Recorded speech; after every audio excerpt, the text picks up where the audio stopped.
would come after me, Jesus said, let him deny himself and take up his cross and follow me. For whoever would save his life will lose it. But whoever loses his life for my sake and the gospel's will save his life. I love comfortable words.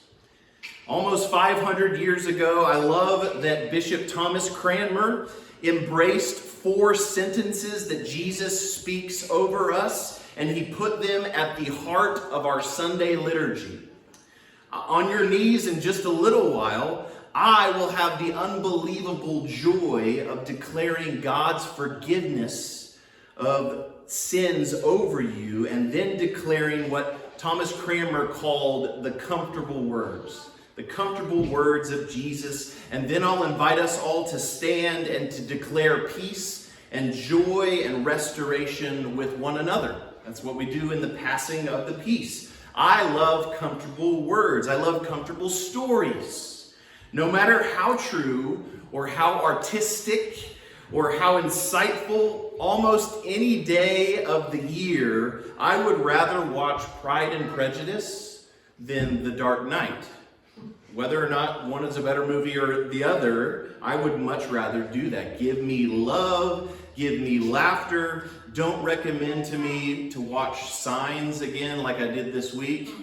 And my wife abandoned me because she didn't want to be brought down by that story with me. But please don't make me uncomfortable. I want comfortable stories. In our gospel reading this morning, Peter boldly declares to Jesus this desire.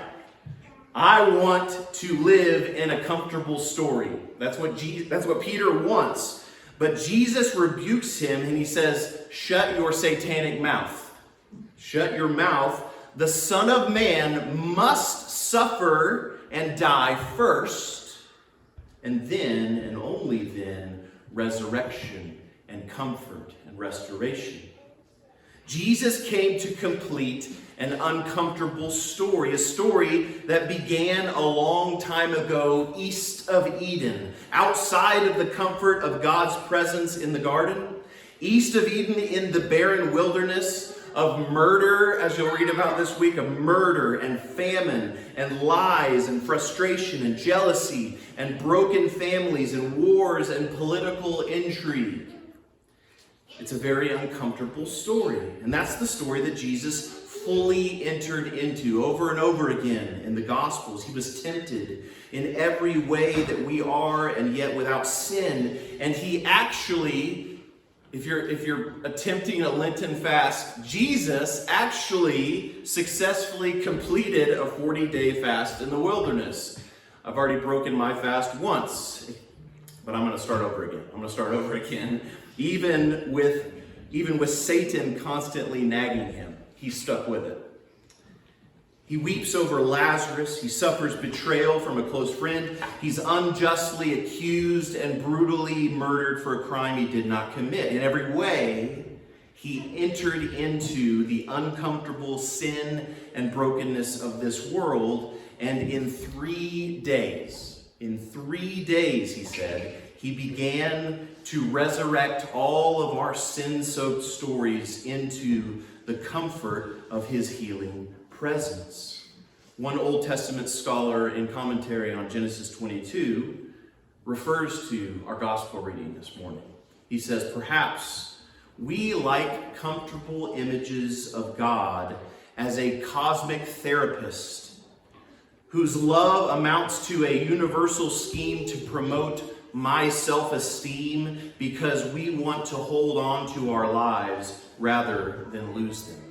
We want to hold on to our lives rather than lose them. So like Peter, I like comfortable stories. I think we all do. We want to live in a comfortable story, but that is not the gospel story. That's not the story of the whole Bible, and that's not the story of our lives, of my life. That's not what we need. We live in a constant state of uncomfort, and Jesus wants to enter into that place this morning. And so this is why we need Genesis chapter 22. We need this story. And it's perhaps the most uncomfortable story in the whole Bible. I'm going to try to make that case for you here this morning. After these things, our text says, God tested Abraham. God tested Abraham. The Apostle James said, "Count it all joy, my brothers and sisters, when you meet various trials of various kinds, for you know that the testing of your faith produces steadfastness, and let steadfastness have its full effect, that you may be perfect and complete and whole, lacking in nothing." That's one of the hardest verses in scriptures to actually live out. And Genesis 22 is going to begin to help us form an imagination that can do that well. God allowed Satan to test righteous Job. Jesus was led by the Spirit of God to be tested by Satan in the wilderness. Jesus was crucified by lawless men, Peter says, but according to the definite plan and foreknowledge of God. But in Genesis 22, in the account of Abraham making detailed preparations, as Sam read, to hike to Mt Moriah with his entourage and his son and all the stuff, and build an altar and offer Isaac, his son, as a burnt offering in obedience to God. In this story, there is no obvious villain.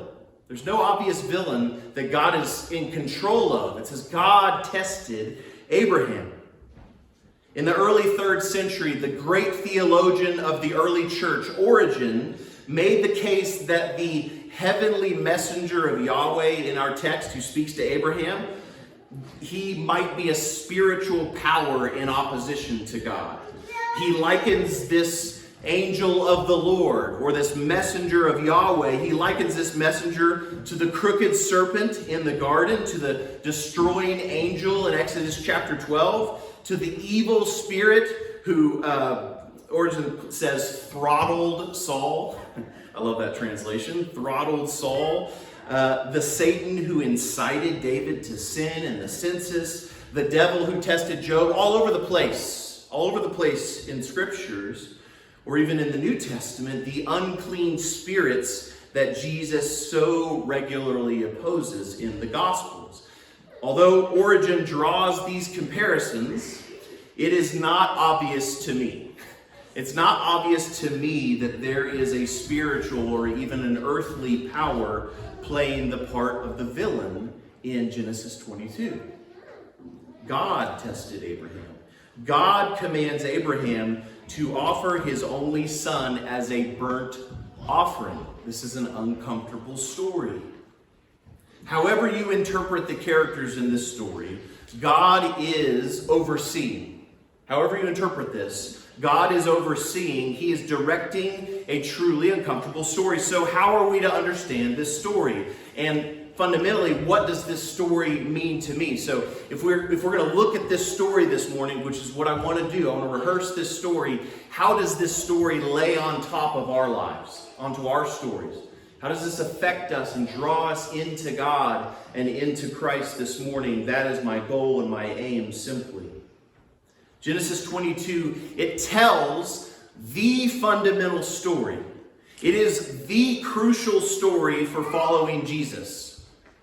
Abraham's story in Genesis 22 is the story of every character in C.S. Lewis's The Great Divorce. It's the story of Job. It is the story of the rich young ruler that Jesus encounters in the Gospels. It is the answer to probably the hardest saying of Jesus.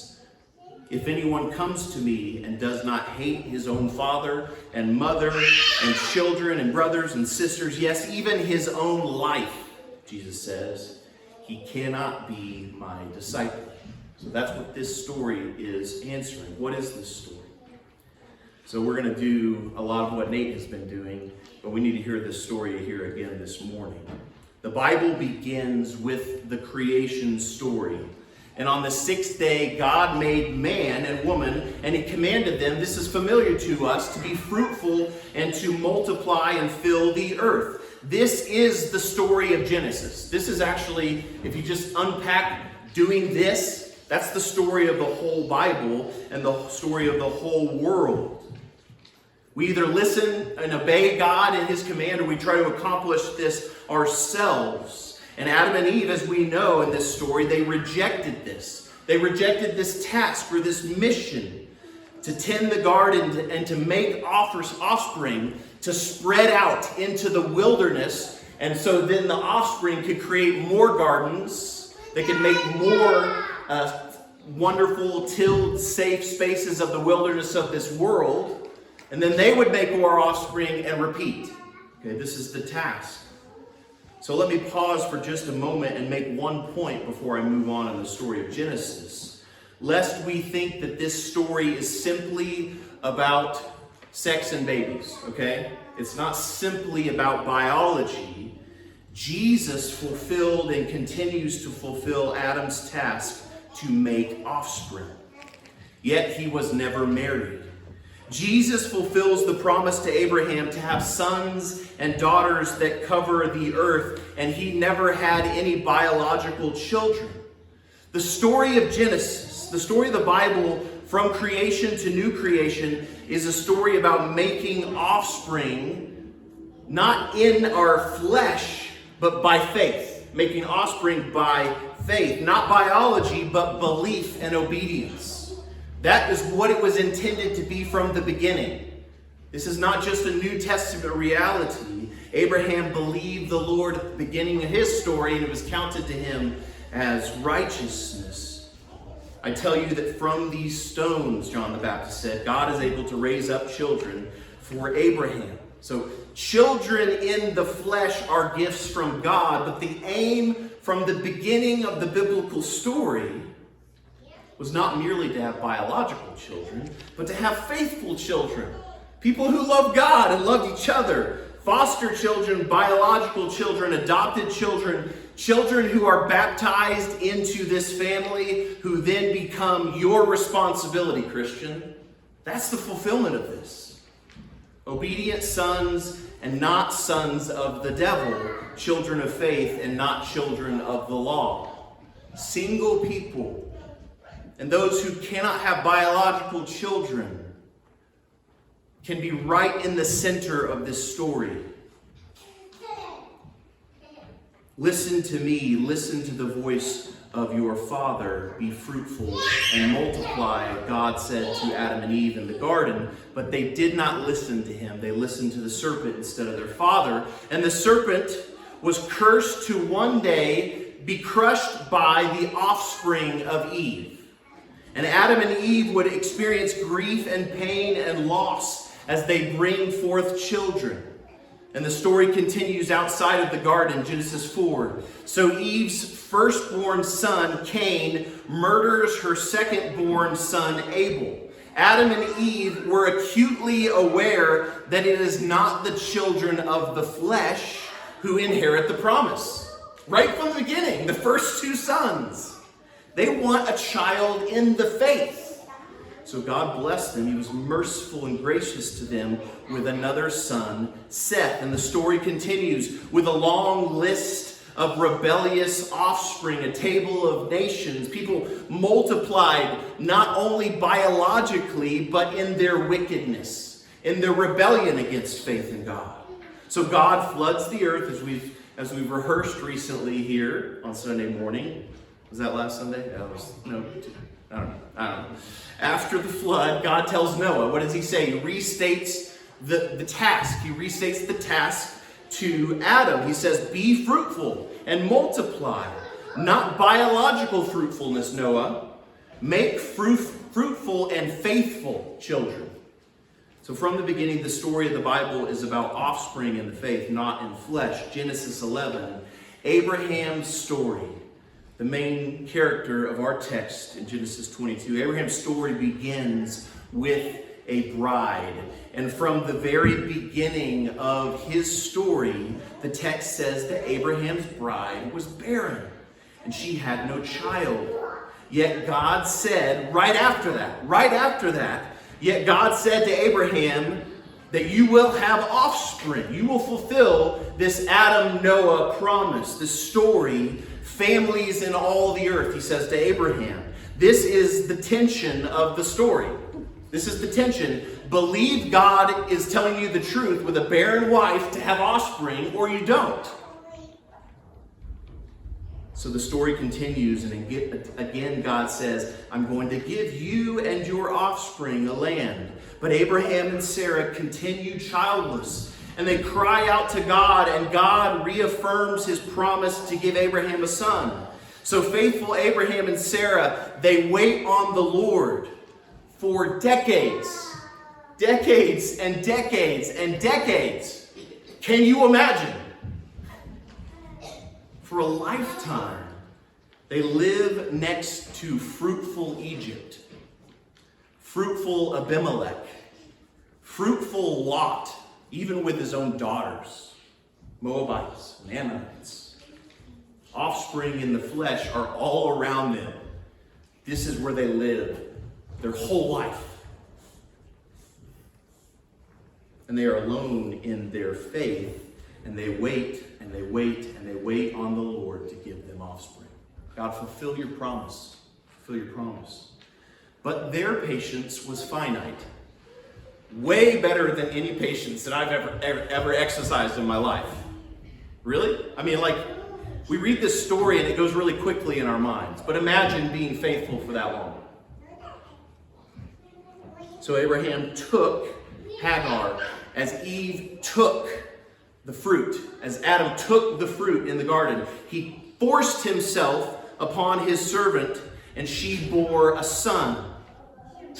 The merciful God blessed and cared for this abused woman, this woman who was cast off because of bitterness, Hagar and her son, but he was not the child that God was to give them, that they were to receive and not to take for themselves. So God, in his patience and mercy, speaks again to Abraham, you are not going to be a fleshly father. That's not my intention for you. You are going to be the exceedingly fruitful father in the faith. The father, not just of a family or a nation, but a multitude of nations. Your name is now Abraham. Old and tired, weary Abraham and Sarah laugh at God. And wouldn't you? For years they laugh and they wait again.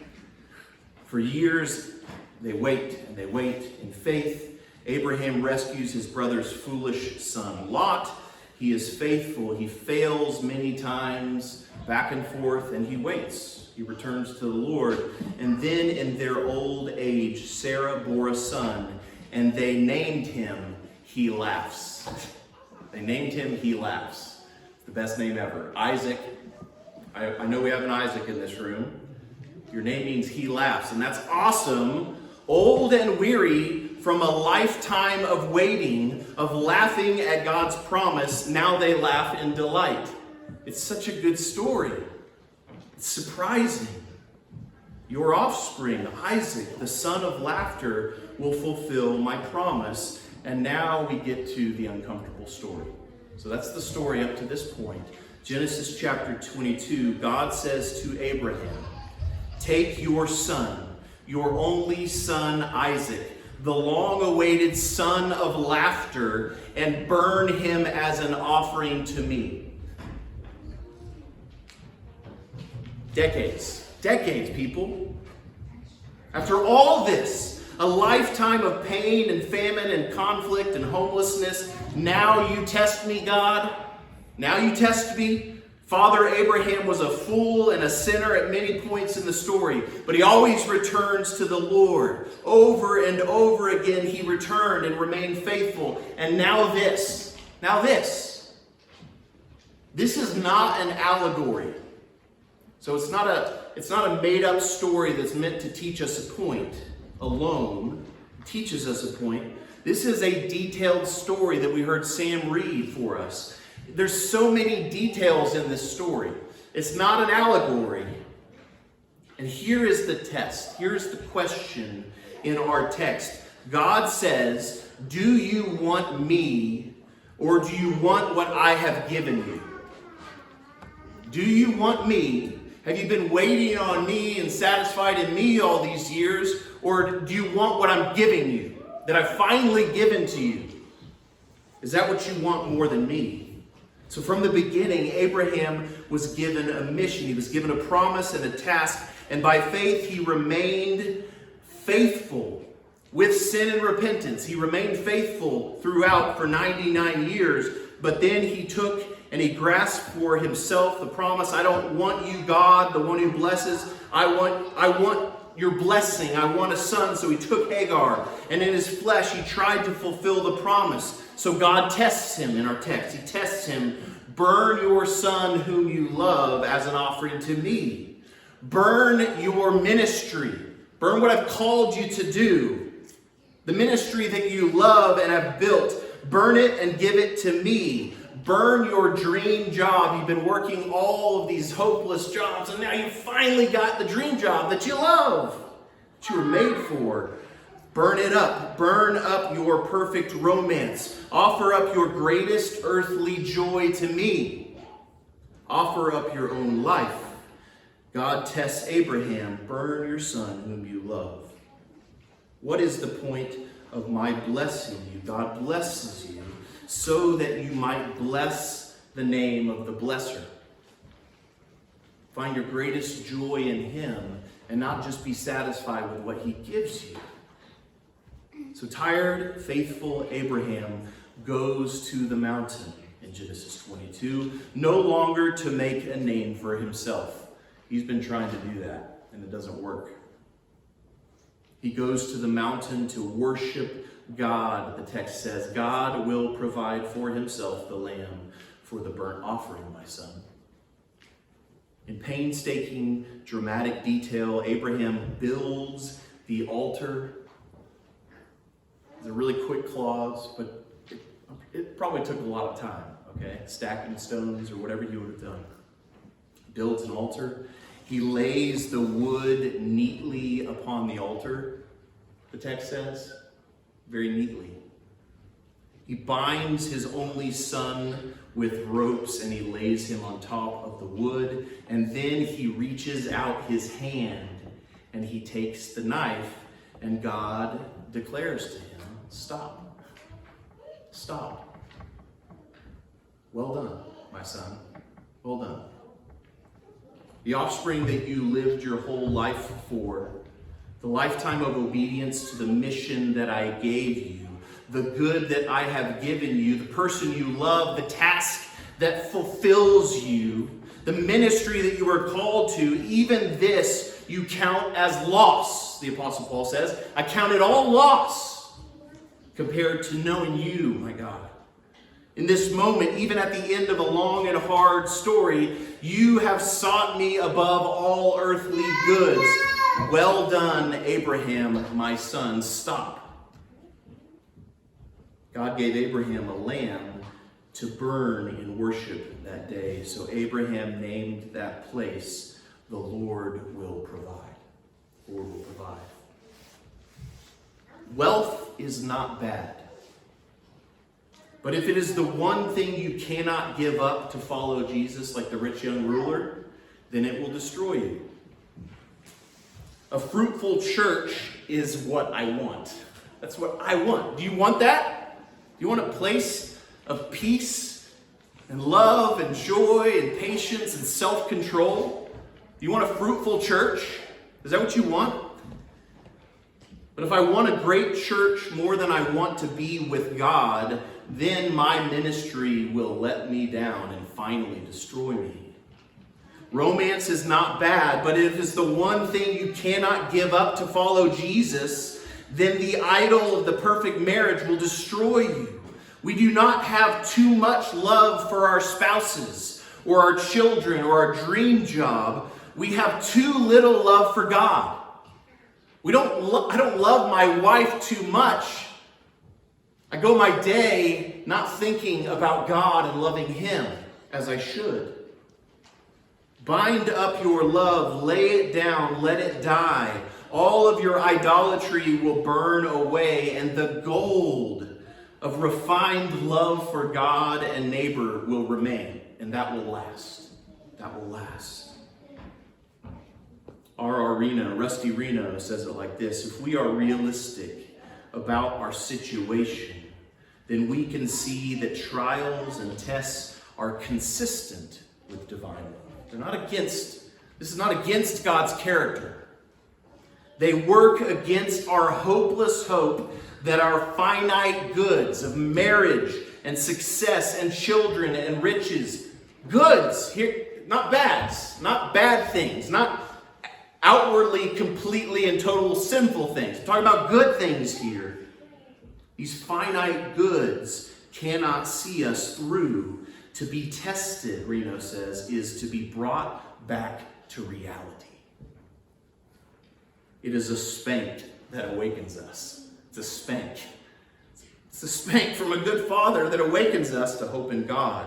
So bind it up, lay it down, and let your dream job, your goal, whatever it was that you've been waiting and longing and having, and you finally received, God will give your whatever back to you. He will give it back to you refined as though through fire.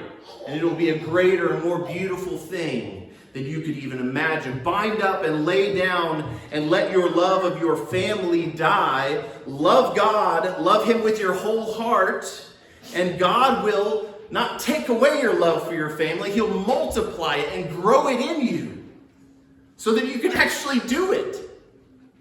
Bind up your marriage, bind up your security, bind up your ministry, bind up your greatest love, and through the fiery trial, God will give you refined gold of great love for God, and more and more and more every day. He will give you more capacity, more love, greater love for your spouse and for your home and for your church and even for yourself. If anyone would come after me, Jesus says, let him deny himself and take up his cross and follow me. For whoever would save his life will lose it, but whoever loses his life for my sake and the gospel's will save it. In the name of the Father, and of the Son, and of the Holy Spirit.